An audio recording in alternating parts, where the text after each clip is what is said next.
नमस्कार सभी स्टूडेंट को। आज हम एक नया टॉपिक लेकर we are present in our YouTube channels. आज का हमारा टॉपिक है heat capacity. What is the heat capacity? Heat capacity को समझने से पहले आप देख लीजिए, जब अपन देख रहे थे कि heat transfer to the system, how the heat transfer to the systems, ये कैसे होती, कैसे पता लगेगा कि किसी सिस्टम की तरफ हीट ट्रांसफर हो रही है? कैसे पता लगेगा? एक बात से पता लगेगा, अगर उस सिस्टम का टेम्परेचर राइज हो जाता है तो we can measure the heat transfer to the system by the rising the temperature of the system. Okay, it means temperature increase is proportional to heat transfer. Okay, the increase the temperature is proportional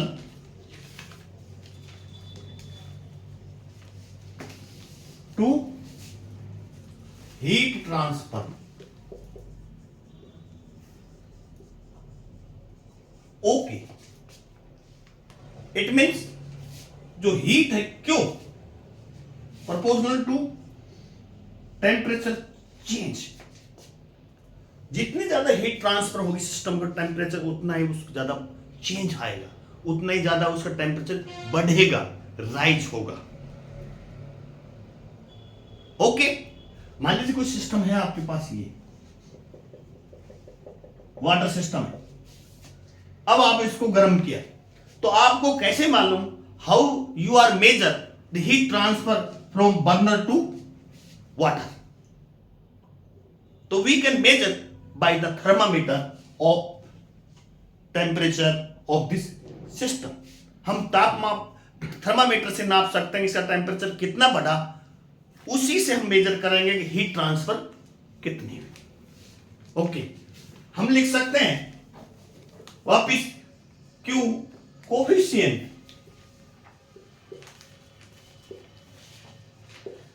del T. जो यहां coefficient है, ये coefficient depend on the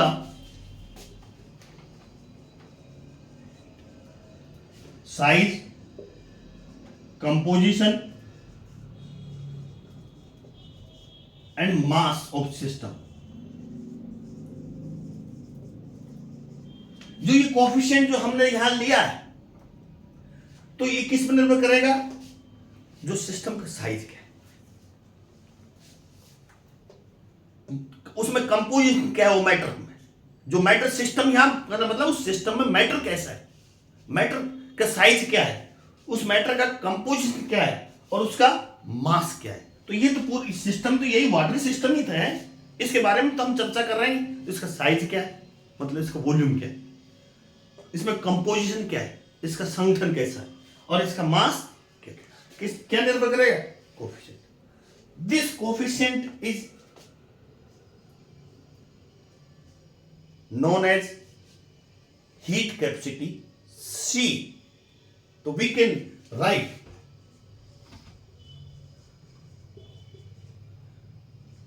Q बराबर C del T। क्यों? क्यों क्या है? Heat absorb, C heat capacity. Okay, और del T temperature change, del T temperature change.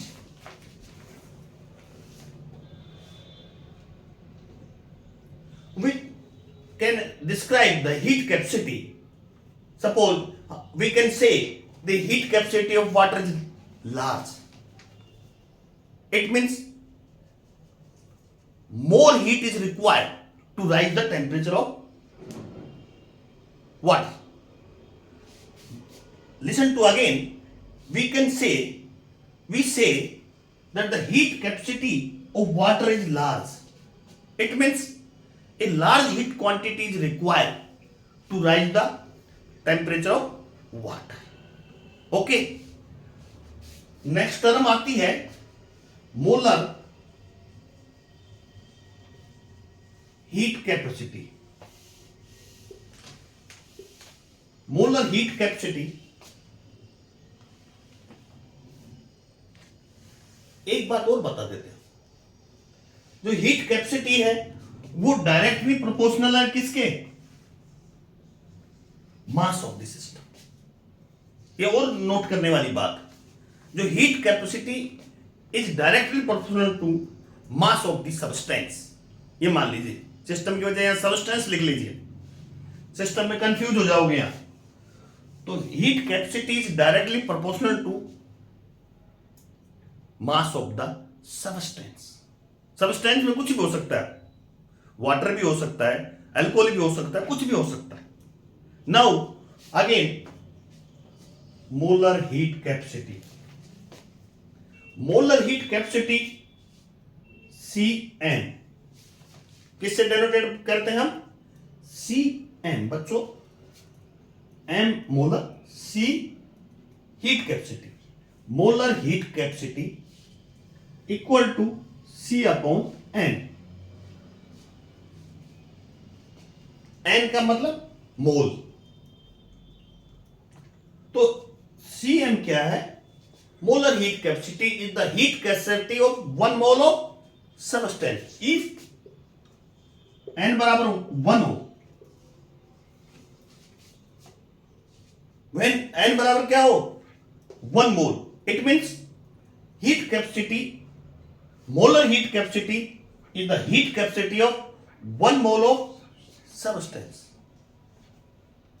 and is the heat required to rise the 1 degree temperature of 1 mole of substance.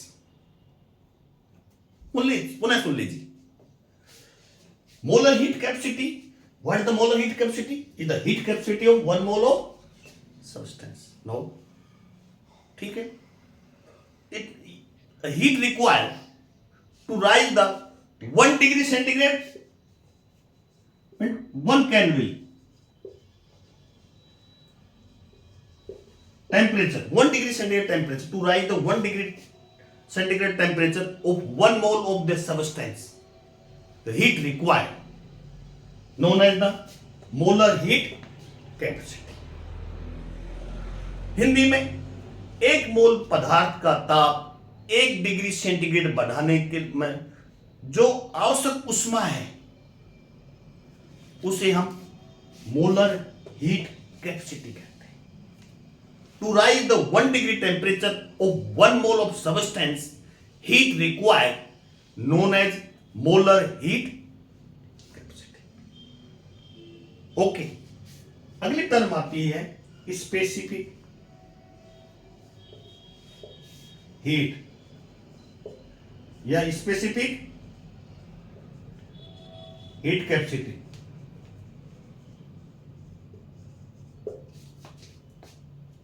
दोनों बात एक ही बात है. हीट स्पेसिफिक हीट या specific heat capacity. Heat required to raise 1 degree centigrade temperature of 1 unit mass substance, known as specific heat और we can say specific heat capacity. कितना पदार्थ कितना हो? 1 unit mass of the substance to raise the 1 degree centigrade temperature. मतलब 1 unit मास पदार्थ का ताप 1 degree centigrade बढ़ाने के लिए आवश्यक रिक्वायर्ड हीट क्या कहलाती है? Specific heat capacity.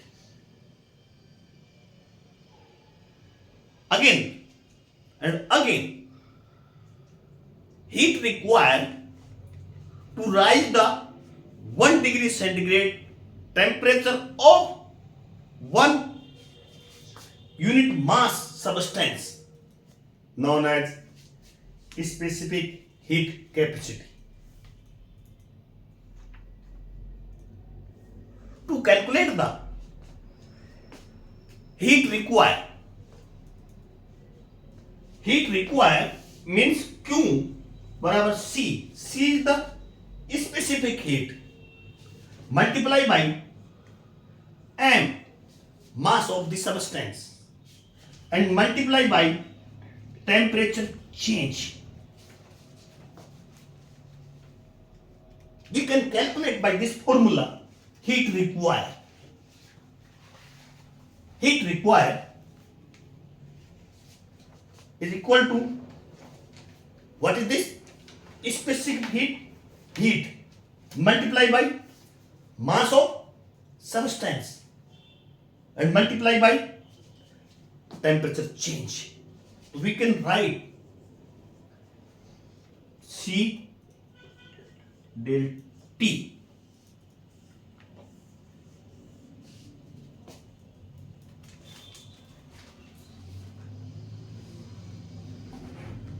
आप अच्छी तरह से समझ गए होंगे. What is the heat capacity? C denoted by C.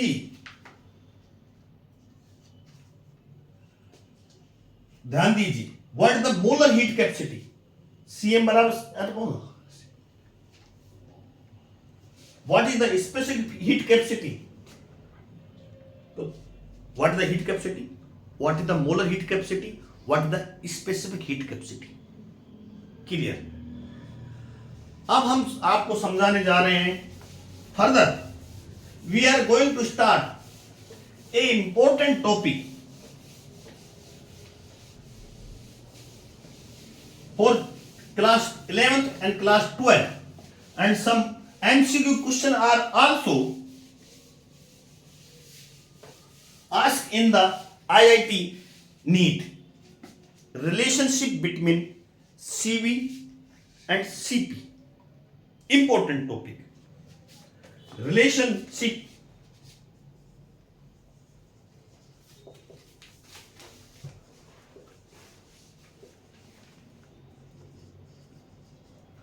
CV and CP.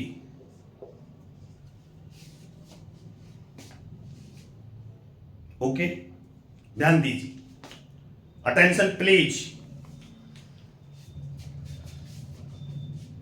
At constant volume,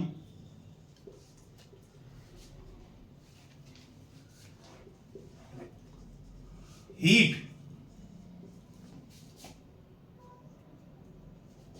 denoted किस तरह से लिखते हैं?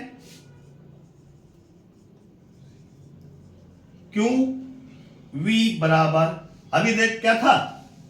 Q बराबर क्या था? C डेल T, यही था. तो यहां क्यू वी, सी वी और del T which is equal. ये आपने पिछले मेरे YouTube चैनल पर आपने देखा होगा, पिछले वीडियो में देखा होगा. क्यू वी कांस्टेंट वॉल्यूम पर हीट एब्जॉर्ब किसके बराबर थी? Del U, internal energy change. पीछे जाइए, एक वीडियो पीछे, वहां Q V heat absorb at constant volume equal to del U. Now at constant pressure heat denoted Q P बराबर CP del T, it is equal to del H.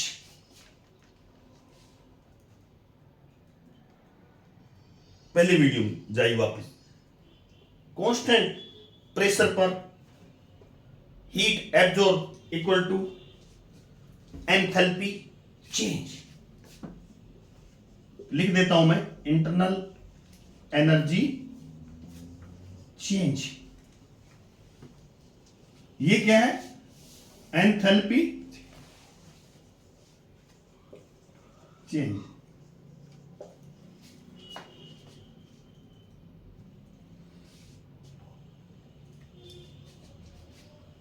ध्यान दीजिए equation we know del H बराबर del U del PV. We know already in our previous video enthalpy change बराबर internal change बराबर del PV और del H बराबर del U plus PV R T. PV बराबर N R T and N बराबर 1 then PV equal to R T. PV के बराबर हमने क्या लिख दी? R T. और डेल एच बराबर del U plus R del t. We can write r is the constant.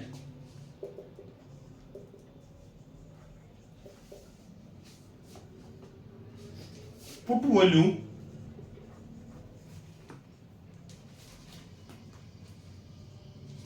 of del h and del u. del h का मान रखेंगे क्या आएगा? Cp डेल T बराबर Cv del T plus R del T। Lesson इधर ध्यान दीजिए, एक हमने क्या मान रखा है, थोड़ा नीचे लिख देता हूं आपको। Cp यहां del H, Cp del T, del U, Cv del, then remaining Cp बराबर Cv plus R। This is the relation between Cv and Cp। कई क्वेश्चन ऐसे पूछ जाते, what is the difference between Cp and Cv, then we can write Cp minus Cv बराबर R।